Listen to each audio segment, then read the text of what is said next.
je pense que l'intervention de Jean-Paul Costa, ancien président de la Cour européenne des droits de l'homme et président de la Fondation René Cassin, s'inscrira tout naturellement dans la suite de ce que vous venez de dire. Merci, bonsoir à tous et à toutes. Oui, mon intervention s'intitule Les droits de l'homme, enjeu des élections présidentielles et législatives. Ce qui me frappe, c'est que c'est un enjeu caché. J'ai écouté les débats des campagnes des primaires de droite et de gauche, et puis la campagne présidentielle actuelle, et je constate que ces campagnes font une part bien maigre aux droits de l'homme. Pourquoi ? Certes, il y a évidemment des priorités qui semblent évidentes. La lutte contre le chômage, contre la pauvreté, la nécessité de la croissance, le problème de la dette, la sécurité sur fond de terrorisme. Mais je crois que le fond du problème est ailleurs. Et je crois on n'y a peut-être pas suffisamment insisté jusqu'à présent, une sorte de tropisme de l'extrême droite. Un tropisme qui entraîne la contagion. Trop de candidats ont tendance à se rapprocher des idées que véhicule le Front National et qui sont évidemment hostiles aux droits de l'homme. Certains autres candidats cherchent à s'aligner sur cette idéologie. Par exemple, pour la Convention européenne des droits de l'homme et la Cour européenne des droits de l'homme, des gens aussi différents que Fillon, Sarkozy et même Juppé ont parlé à un moment ou à un autre récemment de dénoncer la Convention et de quitter la Cour. Pierre Lellouche, qui certes a à un moment dit qu'il fallait que Fillon abandonne et qu'il y ait un report de l'élection présidentielle, mais Pierre Lellouche, qui est quand même un homme politique des Républicains, a dénoncé le gouvernement des juges, déposé une proposition de résolution à l'Assemblée nationale pour réviser la composition et la compétence de la Cour européenne des droits de l'homme et a écrit récemment un article contre la Cour européenne des droits de l'homme dans la revue Commentaires. Quant au Front National, il avait trouvé par la bouche de Marion Maréchal Le Pen, à la tribune de l'Assemblée nationale, la résolution de Pierre Lellouche trop timide, pas assez hostile à la Cour européenne des droits de l'homme, mais évidemment elle l'avait votée. Par ailleurs, toute l'Europe est en proie à une fièvre anti-Europe et anti-droits de l'homme, et je ne répéterai pas ce que vient de dire très justement Ulrich Bonner. Mais je dirais que la France, et pas seulement Marine Le Pen, mais évidemment beaucoup Marine Le Pen, a une très grande timidité pour condamner les États liberticides. Je n'en dis pas plus actuellement. Alors, trois séries de remarques brèves. Quelles sont les menaces actuelles et potentielles aux droits de l'homme, dont on parle trop peu? Quel est le risque idéologique et politique de l'élection présidentielle et bien entendu de la victoire éventuelle du diable de Marine Le Pen? Et enfin, quel est l'enjeu après l'élection présidentielle proprement dite? Les menaces, ça a été très bien montré par Patrick Wexman, c'est le fait que, à cause du terrible fléau du terrorisme, qui est lui-même une violation grave des droits de l'homme, et à cause des pièges des terroristes qui cherchent à pervertir la démocratie dans sa défense contre le terrorisme, il y a actuellement une réaction qui est évidemment indispensable dans son principe, mais quelque peu disproportionnée à ce terrible fléau. Il y a une obligation de l'État de protéger ses populations contre les attentats terroristes, mais il ne faut jamais oublier qu'on ne doit pas jeter le bébé avec l'eau du bain. En d'autres termes, sacrifier trop la liberté à la sécurité. À part la Turquie, la France est le pays qui y recourt depuis le plus longtemps à l'état d'urgence. Ça va faire 18 mois en juillet 2017, avec des effets dangereux sur les assignations à résidence, sur les rétentions administratives, sur la diminution des contrôles judiciaires. Autre exemple, la loi sur le renseignement de juillet 2015 est une loi qui est potentiellement dangereuse. Elle porte des atteintes assez graves à la vie privée. Le régime d'écoute est, pour reprendre l'expression de Patrick Wexman, à ne pas mettre dans de mauvaises mains. Et le Conseil constitutionnel, il faut bien reconnaître qu'il n'est pas tellement plus radical en 2016 ou 2017 qu'il ne l'était en 1961 avec l'article 16. Il a faiblement atténué la loi sur le renseignement. Et puis il y a d'autres menaces actuelles qui risquent d'être aggravées si la candidate du Front National, par malheur, venait à être élue. Je pense au régime du droit d'asile, qui est déjà actuellement et faiblement protecteur pour certaines catégories, par exemple pour les enfants non accompagnés.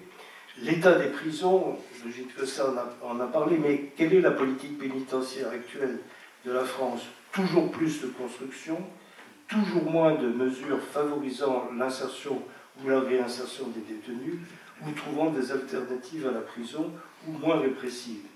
Tout cela avec une efficacité faible, un accroissement de la promiscuité, donc des risques de récidive, et la surpopulation carcérale, qui est d'environ 17%, ce qui est énorme, c'est-à-dire que pour 100 places, il y a 117 détenus. Elle est évidemment dangereuse pour les détenus et pour le personnel pénitentiaire.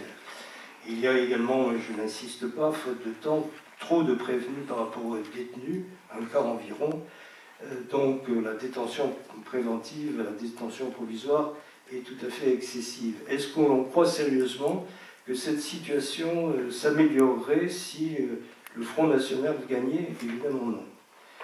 Et de même, encore une menace, l'immigration légale. Tout à l'heure, on a dit que Marine Le Pen voudrait la limiter à 10 000 personnes par an. Je signale qu'à l'heure actuelle, 220 000 titres de séjour ont été décernés en 2016, dont 80 000 étudiants, mais ça ne représente que 0,3% de la population française. Ce n'est donc pas un raz-de-marée. Et en outre, cette immigration légale est essentiellement familiale. Or, on nous dit que c'est trop. Qu'est-ce que ça veut dire? Stopper le regroupement familial, tout ça est effrayant. Les risques idéologiques et politiques maintenant. On a déjà dit, je crois que Sandrine Breunger l'a rappelé au début, que les droits des femmes et l'égalité entre les hommes et les femmes sont pris par la majorité des candidats de façon assez raisonnable, avec la favorisation de politiques comme celle des crèches et la réduction des inégalités salariales. Mais la candidate du Front National estime que la priorité est la lutte contre l'islamisme, parce que l'islamisme est hostile aux femmes. Ce n'est pas faux, mais c'est évidemment démagogique et paradoxal. Je signale que si le Front National ne met pas en cause l'IVG, enfin au moins officiellement, c'est un peu comme la peine de mort, le Front National, toujours d'ailleurs par la voix de Marion Maréchal Le Pen, a lutté contre le délit d'entrave à l'IVG et a voté contre la loi du 16 février 2017. Mais les Républicains aussi, donc de nouveau tropisme et contagion. Comme quoi, tous les candidats en ont ne se valent pas forcément. Ouais. Autre risque idéologique et politique, l'égalité en général. Prenons l'exemple récurrent, hélas, dans un pays comme la France, et qui renvoie au racisme ordinaire, du délit de faciès. La Cour de cassation, courageusement, en novembre 2016, a donné satisfaction à des victimes de contrôles policiers qui étaient manifestement basés sur leur apparence physique ou ethnique. Le Conseil constitutionnel, en janvier 2017, plus timidement, a fait des réserves d'interprétation dans une décision pour réduire la portée du délit de faciès. Et selon le défenseur des droits, Jacques Toubon, qui n'est pas un gauchiste, il est 20 fois plus probable d'être interpellé si on a l'apparence d'être un noir ou un arabe. Et vous savez qu'il est question de, ça avait été promis et ça n'a pas été fait, d'exiger un récépissé d'un policier lorsqu'il procède à un contrôle. Est-ce qu'on peut sérieusement penser que si Marine Le Pen est élue, le délit de faciès va, comme par enchantement, disparaître? Autre discrimination, je n'insiste pas, mais ça m'a profondément scandalisé, sur les déclarations de la candidate du FN sur la rafle du Veldiv. C'est une intervention scandaleuse. Il faut se souvenir que ce sont des centaines, pour ne pas dire des milliers, de policiers et de gendarmes français, plus 300 miliciens de Doriot, qui ont procédé à la rafle du Veldiv le 17 juillet 1942. Résultat, 13 000 juifs, entre 2 et 60 ans, arrêtés puis déportés. Selon les archives de la police, seuls 100 survivants, dont aucun enfant. Certes, sur ordre des Allemands, mais est-ce que ça suffit à exonérer la responsabilité de l'État français? C'est une manifeste régression par rapport au discours courageux de Chirac en juillet 1995. Et pourquoi rouvrir la polémique si ce n'est pour blesser la population juive?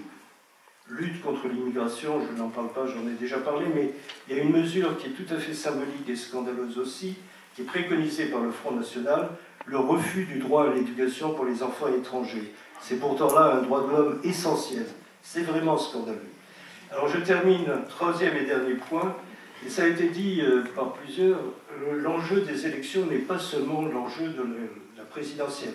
Évidemment, la priorité absolue, c'est de faire barrage au Front National et barrage à l'arrivée au pouvoir de Marine Le Pen. Ce serait un désastre pour les droits de l'homme en France et en Europe. Et ce serait presque autant, à mon avis, si M. Fillon était élu. Mais la bataille ne sera pas terminée pour autant.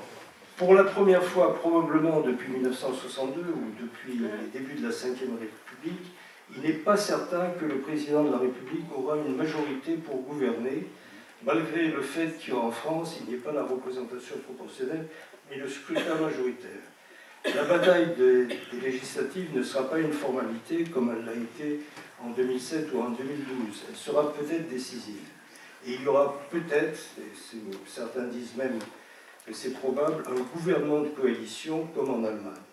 Il faudra donc porter les droits de l'homme comme enjeu des législatives, en faire non plus un enjeu caché, mais un enjeu véritablement ouvert, beaucoup plus clairement que ça n'a été fait pour la campagne présidentielle.